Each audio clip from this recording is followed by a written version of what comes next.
الحمد لله الذي هدانا لهذا وما كنا لنهتدي لولا أن هدانا الله. أشهد أن لا إله إلا الله وحده لا شريك له وأشهد أن محمدا عبده ورسوله لا نبي بعده. اللهم صل وسلم على سيدنا محمد وعلى آله وأصحابه ومن تبعه ومن والاه. أما بعد فيا عباد الله أوصيكم وإياي بتقوى الله فقد فاز المتقون.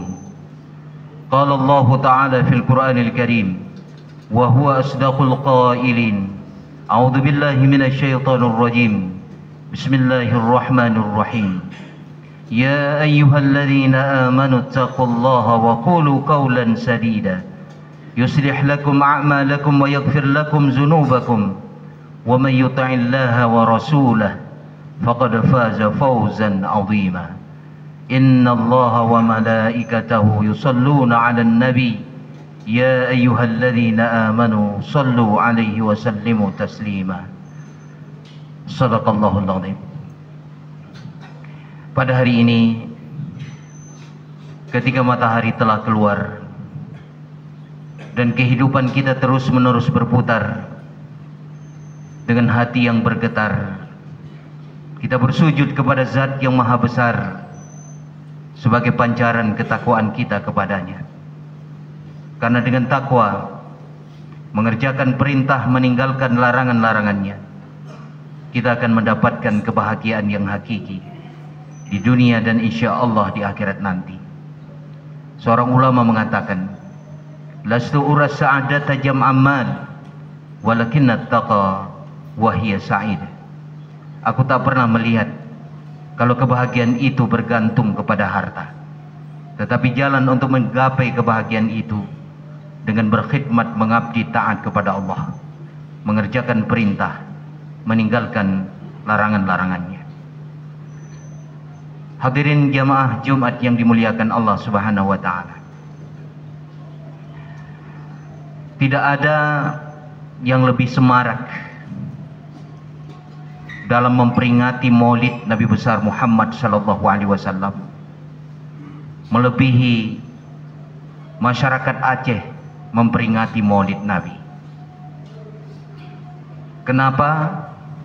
Dalam kultur budaya Aceh memperingati Maulid selama 3 bulan 10 hari. Banyak orang di luar sana bertanya, kenapa tradisi itu berbeda dengan daerah-daerah lain di Indonesia bahkan di dunia? Masyarakat Aceh punya landasan sejarah. Adalah Sultan Ali Moghayasyah. Beliau memimpin kerajaan Bandar Aceh Darussalam. Tepat dilantik beliau menjadi sultan pertama tanggal 12 Rabiul Awal tahun 913 Hijriah atau 23 Juli tahun 1507. Sesaat setelah beliau dilantik menjadi sultan, di saat itu beliau menyampaikan 21 wasiat. Wasiat itu adalah sebuah kewajiban yang disampaikan, yang diperuntukkan kepada seluruh rakyat Aceh sampai generasi berikutnya. Di wasiat yang ke-17, Sultan Ali Moghayasyah mengatakan, kewajiban bagi seluruh rakyat Aceh untuk melaksanakan Maulid selama 3 bulan 1 hari. Dari satu kampung ke kampung, dari satu masjid ke masjid untuk saling mengunjungi. Tujuan silaturahmi dengan makan kenduri Maulid. Wasiat ini disampaikan kepada seluruh rakyat Aceh di saat itu dan juga kepada generasi yang datang berikutnya. Maka penguatan-penguatan diteruskan dalam konteks kultur, terutama peringatan Maulid oleh Sultan Iskandar Muda. 100 tahun Sultan Ali Moghayasyah menanti kelahiran kepemimpinan seorang cicit dari beliau, sehingga Aceh menjadi sebuah negara superpower di saat itu, Sultan Iskandar Muda. Beliau melakukan penguatan-penguatan sehingga oleh Sultan Iskandar Muda gepedente sabo almana Aceh, kalender Aceh, dengan sebutannya bulan Hasan Husin, bulan Safa, bulan Maulud, ado Maulud, Maulud kenelu, kauri bokaye, kauri apam, kauri bu, puasa, ororaya, maapit, haji. 3 bulan berturut-turut di dalam almana Aceh peringatan Maulid. Maka di dalam wasiat Sultan Ali Moghayyasah secara singkat Tuan Pegah, ada norma agama di dalamnya. Kepegah oleh Sultan Ali Moghayyasah dalam wasiat itu untuk tujuan silaturahmi. Walaupun ada orang yang mengatakan perbuatan min'ah terlepas dari masalah hukum itu, Ru'uronyo tidak akan pernah ada ketemu sunnah dengan bid'ah, selalu saja dipertentangkan. Tapi yang perlu Tuan Pegah bahwa tradisi mauludnya adalah hanya sebuah tradisi, kenebah indatu legasi para sultan. Maka sebagai anak cucu daripada Sultan Iskandar Muda, maka wajib bagi kita melaksanakan wasiat itu. Peringatan Maulid 3 bulan 10 hari.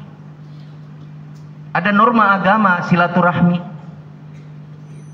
Maka menyatakan ajaran agama Islam, hal yang pertama yang dipernu oleh Rasulullah, baik ketika Rasulullah di kota Mekah maupun Rasulullah hijrah ke kota Madinah, yang ditanamkan oleh Rasulullah pertama dan utama silaturahmi.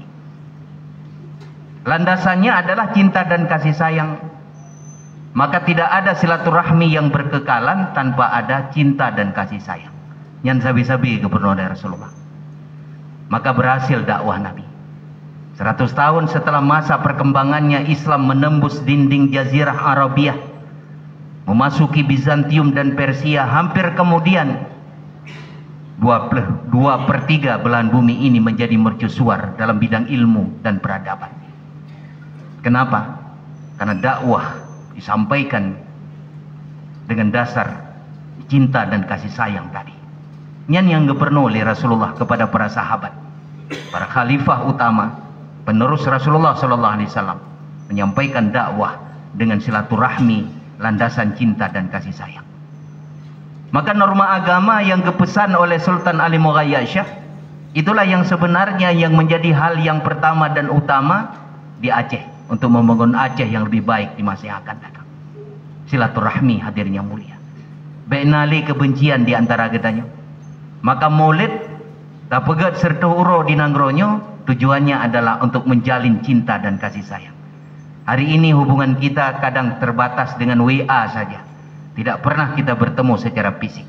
Tapi dengan sempena Maulud hadirnya mulia, nu undang lun lunjak langsung urumoh drone.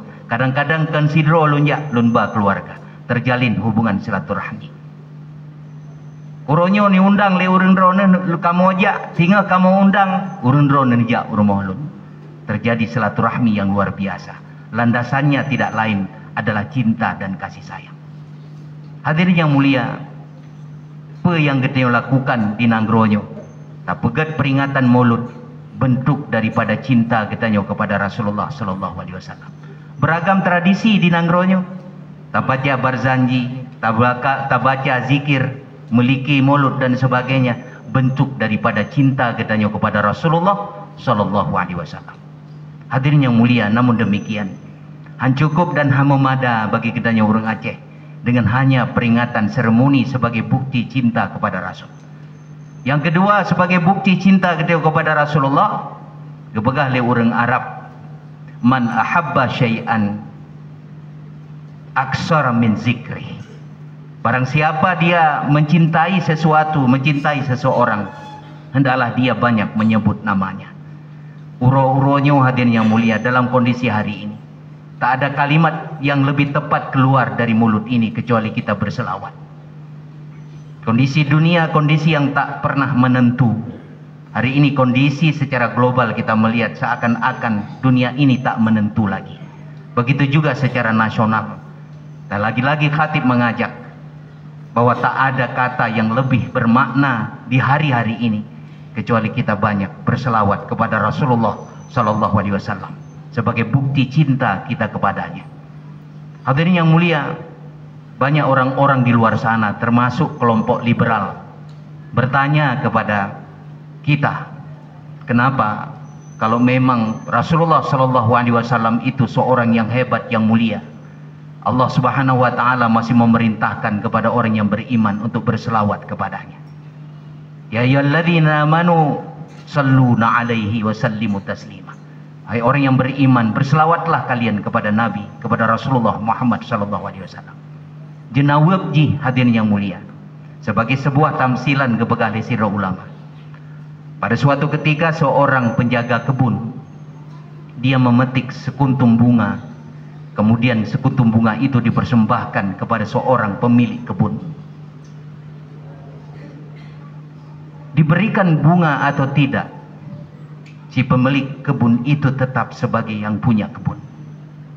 Tamu selawat atau hana kepada Rasulullah Sallallahu Alaihi Wasallam, dialah pemilik segala macam kemuliaan. Tamu selawat atau hana kepada Rasulullah, dialah pemilik segala macam karunia. Banmandum macam rahmat yang diberikan oleh Allah Subhanahu wa taala asbab Rasulullah Muhammad sallallahu alaihi wasallam. Tamu selawat kepada baginda Rasulullah Muhammad sallallahu alaihi wasallam adalah untuk kemuliaan kita sendiri. Maka kebegali Nabi, man shalla alayya salata wahidah sallallahu alaihi asyru salawatin wa rafa'ahu asyra darajat wa kutibat lahu asyral hasanat wa muhiya anhu asyrus sayyiat. Di barang kaso di meselawat ada lun siga, sesungguhnya Allah gemeselawat ada urang yang cipluh ke. Geangkat 10 derajat, getulih 10 kebaikan dan gehapuskan 10 keburukan.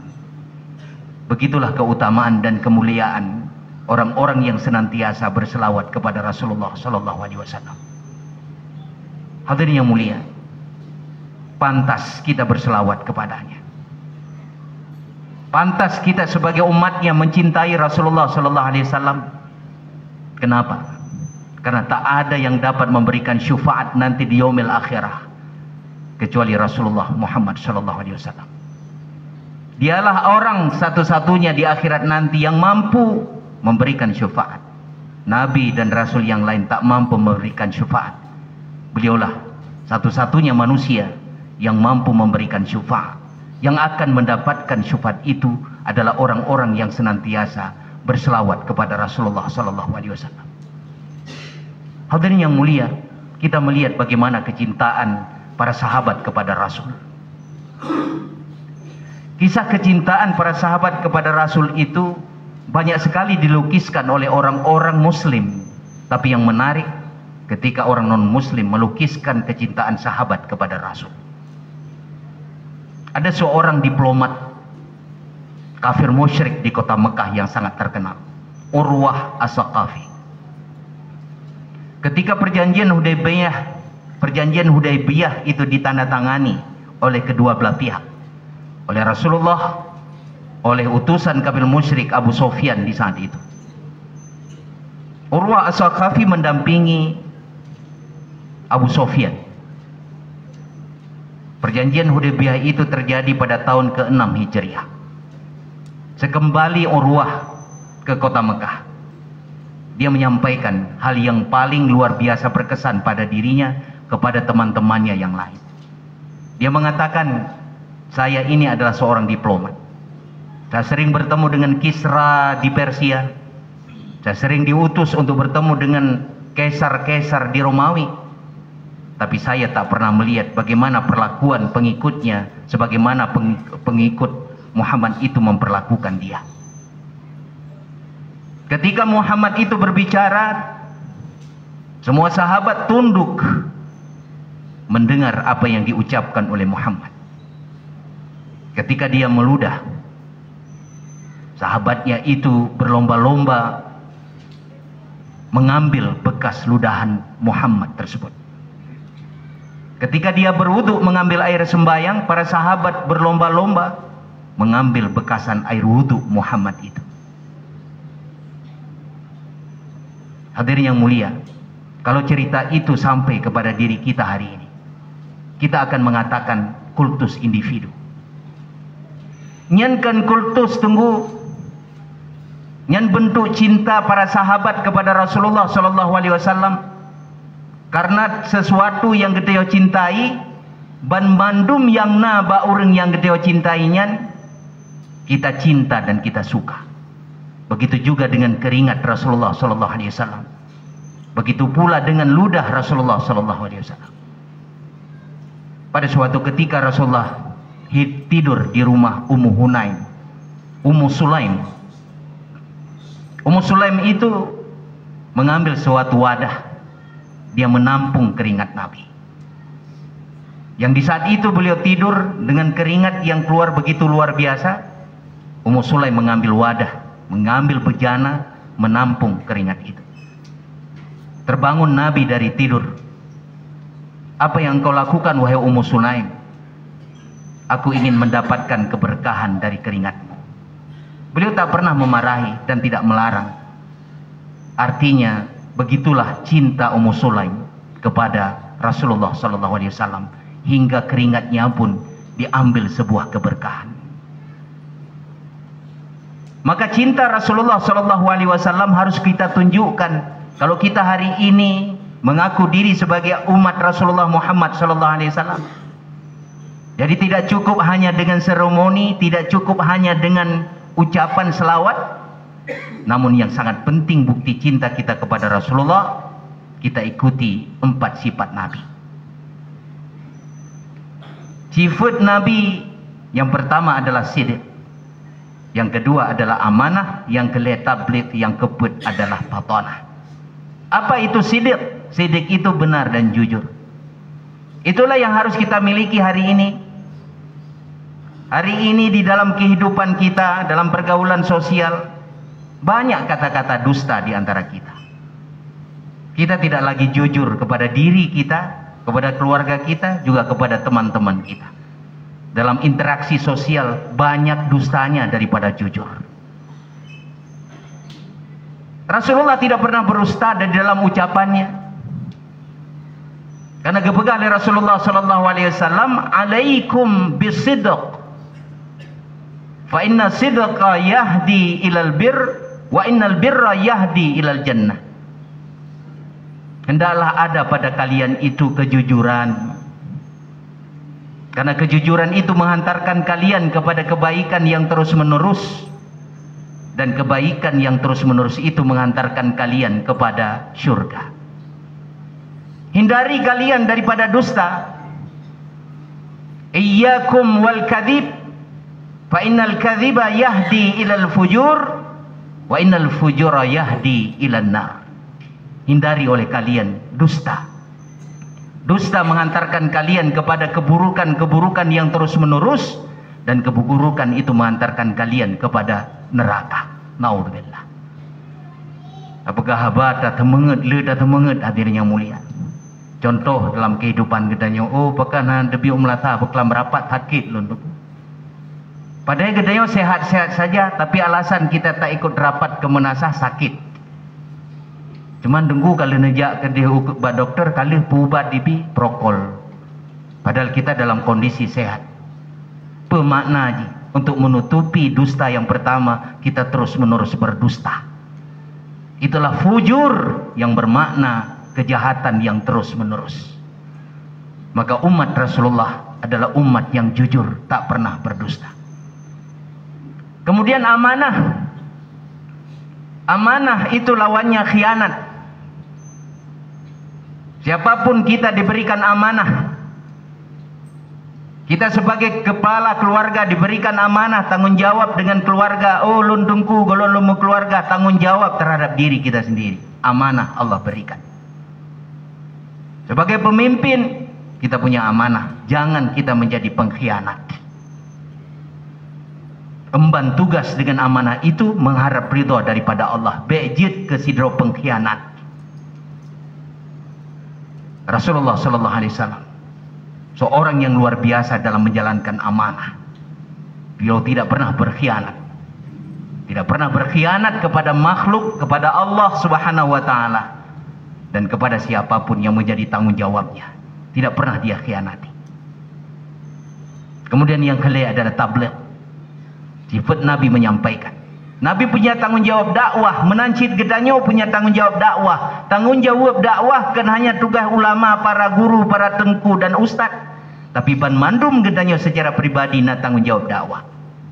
Oh dungku lun hanjil londang ada mibar kalau begaba maka secara pribadi kita punya tanggung jawab. Kita ajak orang berbuat baik. Kita ajak orang beramal soleh. Dan tebiat dari rumah tajak masjid merumpuk syara berjalan jak tajak masjid dakwah. Maka tabligh itu adalah menyampaikan. Masing-masing kita yang secara pribadi punya tanggung jawab dakwah. Dan yang yang sangat penting uronyo adalah fatanah, kecerdasan. Bahkan Nabi berhasil di dalam memimpin karena dia punya fatanah, 3 kecerdasan sekaligus. Kecerdasan intelektual, kecerdasan spiritual, dan kecerdasan emosional. Itulah seharusnya yang harus dimiliki oleh setiap kita, terutama pemimpin-pemimpin kita. Kecerdasan intelektual, kecerdasan spiritual, dan kecerdasan emosional. Bagaimana kecerdasan intelektual?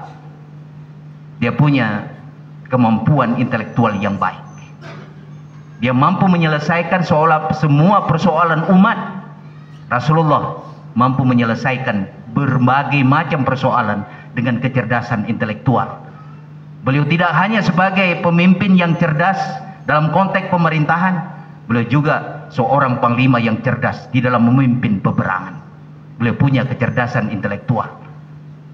Kecerdasan spiritual ban mandum gepujuk ba Allah Subhanahu wa taala. Nyan kecerdasan spiritual ban mandum persoalan diserahkan kepada Allah Subhanahu wa taala. Beliau senantiasa selalu bertawakal kepada Allah. Itu kecerdasan spiritual yang seharusnya dimiliki oleh semua kita, terutama pemimpin-pemimpin kita. Yang kedua, kecerdasan emosional. Kecerdasan emosional Rasulullah sallallahu alaihi wasallam dalam menjalankan pemerintahan. Tidak pernah beliau membedakan mana orang muhajirin yang bersamanya ketika hijrah ke kota Madinah, mana orang Ansar. Mana orang yang berkulit hitam, mana orang yang berkulit putih. Malah untuk menjaga kota Madinah, ban mandum kaum terlibat. Ban mandum agama terlibat. Tidak hanya muslim, orang non muslim di kalangan Yahudi Nasrani terlibat bersama-sama menjaga Madinah. Kecerdasan emosional. Tidak ada kebencian, tidak ada dendam.